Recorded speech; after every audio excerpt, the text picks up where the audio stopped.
A paz do Senhor Jesus Cristo. Eu vou falar um pouco sobre a mais antiga revelação sobre o arrebatamento da igreja, sobre a volta de Jesus. Mais antiga visão que uma pessoa teve, o mais antigo relato de visão, revelação sobre a volta de Jesus, sobre o arrebatamento da igreja. É uma revelação, uma visão em sonho, um sonho profético. Foi um sonho que Deus deu para um senhor de 79 anos na cidade de Bergen, na Noruega, no ano de 1952, eu acho. Dia 11 de dezembro de 1952. Eu não sei se tem alguma visão e revelação mais antiga que essa, mas eu acho que essa é uma das mais antigas, que tem em áudio. Acredito que escritas, né? Deve ter mais outras revelações mais antigas escritas, mas em áudio eu acho que essa é a mais antiga. Eu ouvi o vídeo todo, né? Ele tá em espanhol, é bem difícil de traduzir, porque é uma gravação muito antiga, né? Em áudio. É de 1952, da Noruega. Tá em espanhol, é bem antigo mesmo, bem difícil de traduzir, de entender, mas algumas coisas deu para entender direitinho. Mas assim, se eu for traduzir tudo, palavra por palavra, vai demorar muito, muito, muito. Mas eu achei bem interessante eu ouvir. Porque essas revelações antigas, assim, são muito bonitas, né, de ouvir, né? E é de Deus, sim.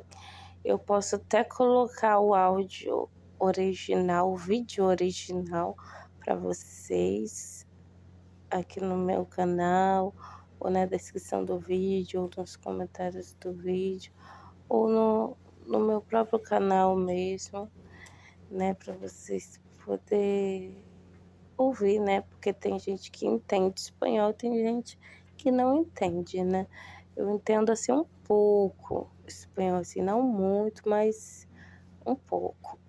Mas eu acho que hoje eu tô conseguindo entender mais ou menos aí o espanhol. Qualquer vídeo em espanhol eu consigo entender assim mais ou menos, né? Se a pessoa estiver falando direitinho, né?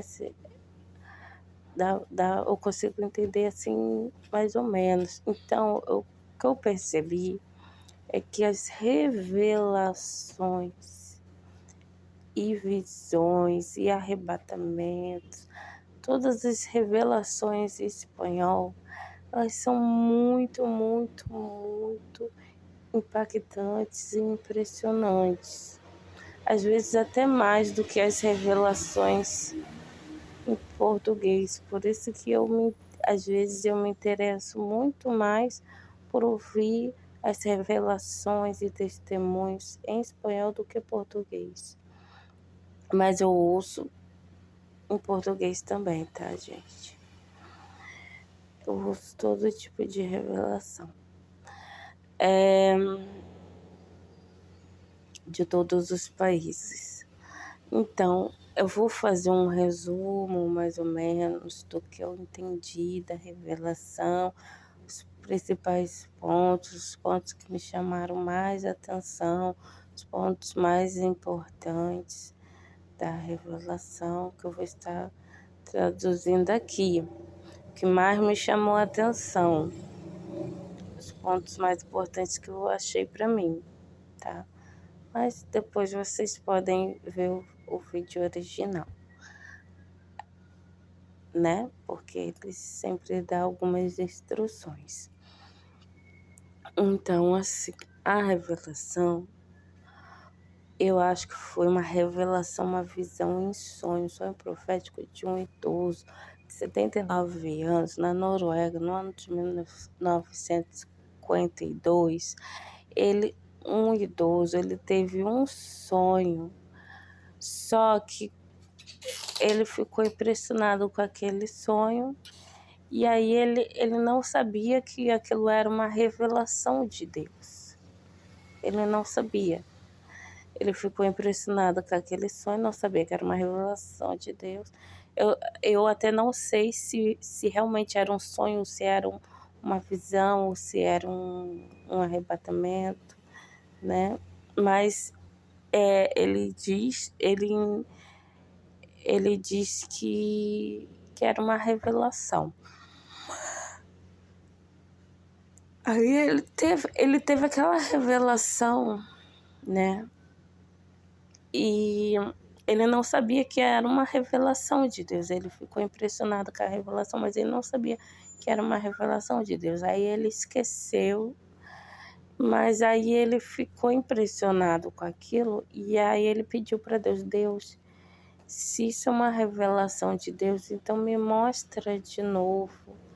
Me mostra de novo essa revelação, porque se o Senhor me mostrar de novo, eu vou anotar num papel essa revelação.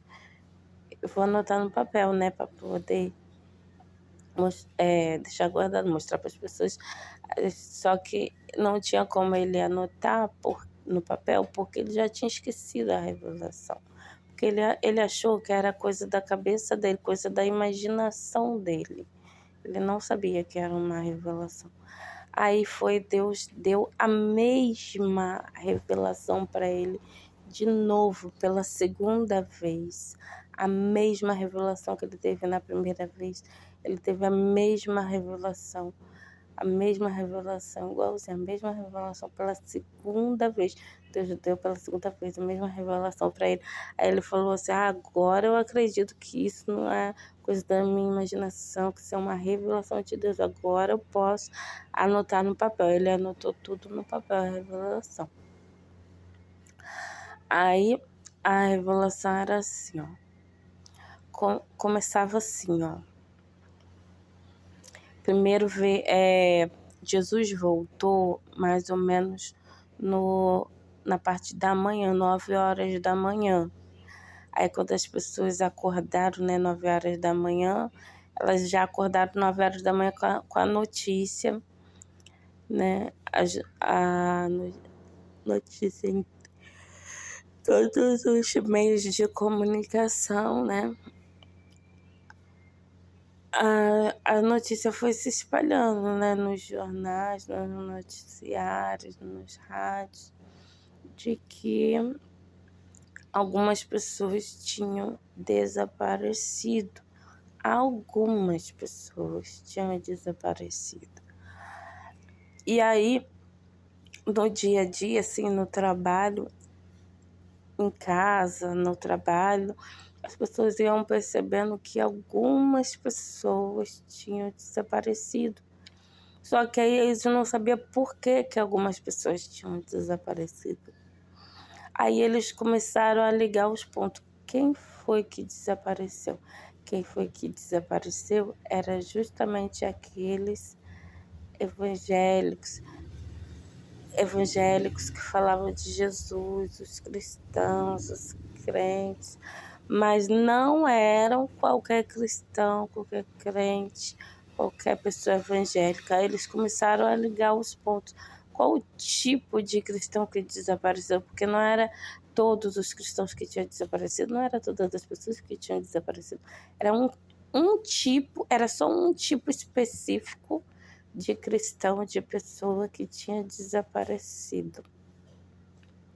Quem era esse tipo de cristão que tinha desaparecido? Eram os cristãos mais fanáticos e mais fervorosos que tinham desaparecido. Não era todos os cristãos. Era só aquele tipo de cristão que tinha desaparecido. Os cristãos mais fanáticos e mais fervorosos, sabe? Que tinham uma devoção maior com Deus. Aqueles que não faltavam nenhum culto, aqueles que viviam em oração, que oravam muito. Os que subiram no arrebatamento eram aqueles que eram os mais fanáticos, mais fervorosos em Jesus, aqueles que não faltavam nenhum culto e aqueles que viviam uma vida de oração e aqueles que mais oravam. Aqueles que mais oravam, aquelas pessoas que oravam mais, eram as pessoas que tinham desaparecido. As pessoas que mais oravam, que não faltavam nenhum culto, que eram mais fanáticos, né, e mais fervorosos. Foram esses que subiram. Foram esses que subiram. E, viu, irmãos, não vai dar tempo de se preparar, porque se Jesus voltar e você estiver dormindo, se Jesus voltar na madrugada de manhãzinha, nesse horário mesmo, 9 da manhã, não vai dar tempo de você se preparar, porque você vai estar dormindo. E foi exatamente o que ele mostrou, que Jesus voltou nessa partezinha da manhã, de manhã, 9 da manhã, que não dá tempo de ninguém se preparar. Porque aí quando um casal estava dormindo, um acordou e percebeu que o outro não estava do lado, né? Não estava lá na cama dormindo também. Acordou de manhã, né, 9 da manhã, e percebeu que sumiu. E foi assim, não foi o casal, os dois, o marido e a mulher que subiu no arrebatamento. Era sempre um só. Entendeu? Não tem isso de subir os dois no arrebatamento. É um dos dois que vai subir no arrebatamento. O outro vai ficar. E o arrebatamento acontecia nessa parte da manhã, 9 da manhã. Então, não deu tempo da pessoa se preparar, porque a pessoa estava dormindo. Tinha que ter se preparado antes. Aí, então, irmãos, para subir no arrebatamento a gente tem que ser assim, fanático, fervoroso, não faltar aos cultos, orar bastante. Aqueles que mais oravam foram os que subiram. Aqueles que oravam um pouco, faltavam os cultos, não subiram. E aí tá. Depois que isso aconteceu, o arrebatamento, começou a iniciar a Terceira Guerra Mundial. A Terceira Guerra Mundial começou a iniciar. Por quê? Por que começou a iniciar a Terceira Guerra Mundial? Porque assim que aconteceu o arrebatamento da igreja, começou a acontecer uma confusão no mundo inteiro, todos os países. Estados Unidos, os Estados Unidos também subiu, algumas pessoas, não era muita gente que subiu, era algumas, era só os mais fervorosos, mais obedientes a Deus. Então, irmãos, depois que aconteceu o arrebatamento da igreja, começou a iniciar a Terceira Guerra Mundial. Por que começou a iniciar a Terceira Guerra Mundial? Porque houve uma confusão muito grande no mundo inteiro, porque as pessoas começaram a ficar desesperadas. Todas as pessoas começaram a ficar desesperadas, porque os não cristãos ficaram assim atordoados do porquê que tinha desaparecido algumas pessoas. E os cristãos ficaram desesperados desesperados porque eles ficaram no arrebatamento. Aí eles ficavam se perguntando por que eu fiquei. Aí começou a acontecer várias confusões, sabe? Várias confusões, várias brigas, porque o povo que ficou, os cristãos que ficaram no arrebatamento, eles começaram a brigar, sabe, com, com os pastores, falando, é culpa sua, não sei o que eu fiquei, é por causa de você que eu fiquei. Por causa que, assim, qual foi o povo que ficou?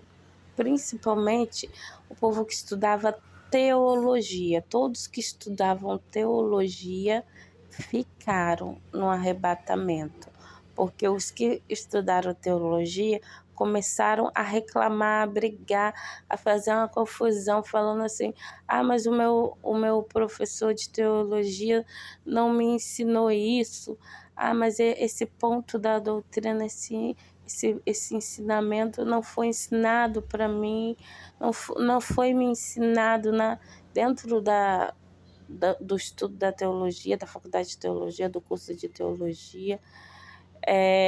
Não foi me ensinado o que eu precisava fazer para subir no arrebatamento, não foi me ensinado que eu ficaria, não foi me ensinado o que eu realmente precisava para subir no arrebatamento. Então, os que estudaram teologia, todos ficaram. Todos que estudaram teologia, todos ficaram, começaram a reclamar, mas isso não foi me ensinado na teologia, os pastores, os professores não me ensinaram isso na teologia.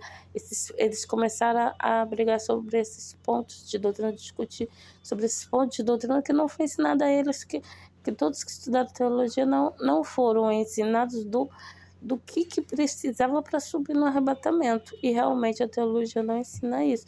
Então eles começaram a discutir. Então todos que estudaram teologia não subiram no arrebatamento. Irmãos, teologia não é de Deus, não estou de teologia. Se você estuda teologia, você não vai subir no arrebatamento. Tá? E vê aquele desespero daqueles que ficaram. Como o desespero daqueles que ficaram era muito grande, muito desesperador, o que aconteceu? O governo tomou algumas decisões para acabar com aquela confusão, aquele desespero, aquele pânico total, aquela desordem total. O governo tomou algumas decisões de que tudo aquilo que estava acontecendo era culpa dos cristãos, era culpa dos evangélicos, e proibiu os cultos evangélicos, proibiu as igrejas evangélicas, proibiu a Bíblia, proibiu o culto, né? Fazer culto, proibiu ler a Bíblia, proibiu ter Bíblia, ler Bíblia, proibiu ter igreja evangélica, proibiu ter culto evangélico e proibiu citar o nome de Jesus. O governo falou, o governo comunista falou que todos aqueles que citassem o nome de Jesus, todos aqueles que falassem o nome de Jesus seriam mortos, decapitados. Seriam decapitados, mortos. Iria cortar a cabeça. Seriam mortos, decapitados. Aqueles que se falasse o nome de Jesus, iam ser mortos, decapitados. Não podia nem falar o nome de Jesus, nem ir na igreja, nem ler a Bíblia, e nem ter Bíblia. E aqueles que tinham Bíblia, né, os cristãos que ficaram, pegaram a Bíblia assim e começaram a ler a Bíblia. Só que eles não conseguiam entender nada. Eles ficavam desesperados que quando eles liam a Bíblia, eles não entendiam nada de jeito nenhum. Eles ficavam desesperados. Aí outra pessoa pegava a Bíblia, lia, acontecia a mesma coisa. Não conseguia entender nada, sabe? Era como se fosse um livro morto, sabe? As pessoas não conseguiam mais entender nada da Bíblia, porque o Espírito Santo já não estava mais ali para fazer entender, compreender a Bíblia. Então, quando as pessoas liam a Bíblia depois da volta de Jesus, elas não conseguiam entender absolutamente nada da Bíblia. Então, era inútil ler a Bíblia porque elas não conseguiam entender absolutamente nada da Bíblia. E aí pararam de ler a Bíblia porque já não adiantava mais, porque sem o Espírito Santo eles não conseguiam entender absolutamente nada, nada, nada, nada, nada do que estava escrito na Bíblia. Nada. Hoje a gente entende a Bíblia por causa do Espírito Santo, mas depois da volta de Jesus, as pessoas que lerem a Bíblia não vão conseguir entender nada, nada, nada do que está escrito na Bíblia, sabe? Vai ser uma coisa assim que não vai ter como entender. Vai perder o poder, né? As palavras da Bíblia vai perder o poder e também as pessoas não vão conseguir entender absolutamente nada, porque o que nos faz entender a Bíblia é a presença do Espírito Santo. Sem a presença do Espírito Santo não dá para entender a Bíblia, não dá para entender nada do que está escrito. Aí pararam de ler a Bíblia, deixaram para lá, porque já não dava para entender mais nada. Aí, o que aconteceu? Alguns ali não negaram o nome de Jesus, entendeu? Alguns se manteram ali firmes, não negaram o nome de Jesus. E uma coisa importante que eu queria falar quais foram os principais cristãos que ficaram, que não subiram? Não foi só os que estudaram teologia que não subiram no arrebatamento. Não foi só esse pecado. Os cristãos que não subiram no arrebatamento foram aqueles que iam na igreja só porque não tinha nada para fazer. Era uma hora morta ali, não tinha nada para fazer. Vou na igreja porque não tem nada para fazer. Os que iam na igreja só assim, e na igreja só porque não tinha nada para fazer em casa, aí vai na igreja, esses ficaram. Os cristãos que iam na igreja só por causa do louvor, dos corais, dos hinos, só por causa dos instrumentos, dos louvores, das músicas, dos hinos, gostava ali das músicas, esses também ficaram, porque iam na igreja só por causa que gostava da música, dos hinos, e não porque estavam servindo a Deus de verdade. E outra coisa, esses que estudaram teologia, eles não eram nascidos de novo. Eles não tinham uma verdadeira devoção a Deus, não era verdadeiramente nascido de novo. Verdadeiramente nascido de novo era esses que não estudaram teologia, entendeu?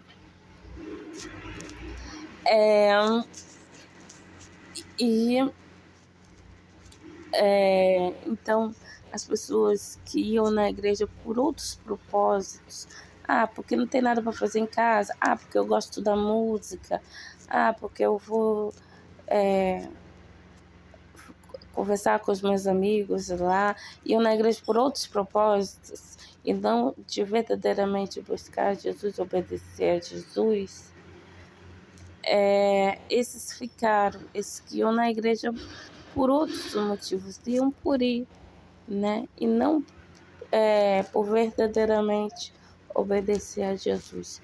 Esses ficaram, né? Esses que estavam indo na igreja só para passear, ou só porque gostavam da música, ou só para fazer amigos. Esses ficaram no arrebatamento. Não estavam indo na igreja verdadeiramente para obedecer a Jesus. Não estavam indo por causa de Jesus, mas estavam indo por outros motivos.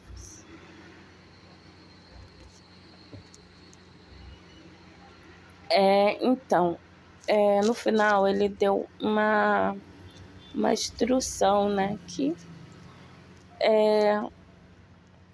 o motivo real do porquê você está indo na igreja, como você está buscando a Deus, você está sendo fervoroso o suficiente, você está indo na igreja por causa de Jesus ou por causa de outra coisa? Qual a sua motivação para ir na igreja? Você está servindo a Jesus verdadeiramente? Você está orando muito? Você está obedecendo a Jesus verdadeiramente? Então, se conserte hoje, porque Jesus está vindo, Jesus está voltando, está muito próximo a vinda do Senhor Jesus. Então, essa mensagem que foi falada nessa revelação, acho que é uma das revelações mais antigas que eu já ouvi. Essa mensagem que ficou, né? Eu fiquei com essa sensação, com esse sentimento de dar. Essa revelação dá um temor muito grande, né? Na gente, né? Porque muitos, lá na década de 70, ouviram essa revelação quando eram crianças e hoje ouvem de novo e sentem o mesmo temor, sentem o mesmo temor e tremor, né, de ouvir uma revelação como essa, né, que mostra a verdade, né? Temos que se preparar sim para a volta de Jesus, porque a grande tribulação vai ser muito triste, vai ser muito desesperador. Então, a maneira como você está vivendo hoje vai determinar se você vai ficar para a grande tribulação ou não, se você vai subir no arrebatamento ou não. Então, você tem que mudar a sua maneira de servir a Deus hoje. Entendeu? Os crentes modernos, os crentes mornos não subiram. Só os crentes fervorosos subiram. Será que você está vivendo uma vida fervorosa para Deus? Será que você está obedecendo a Jesus? Então, a maneira que você está servindo a Jesus hoje é que vai determinar se você vai subir ou não. Entendeu? Então, mude a sua maneira de servir a Deus. Sirva a Deus da maneira certa para você conseguir subir no arrebatamento. Em nome de Jesus, porque não vale a pena perder o arrebatamento, esperar uma segunda salvação, uma segunda chance, uma, uma segunda oportunidade. Não vale a pena esperar uma segunda oportunidade. Vale a pena subir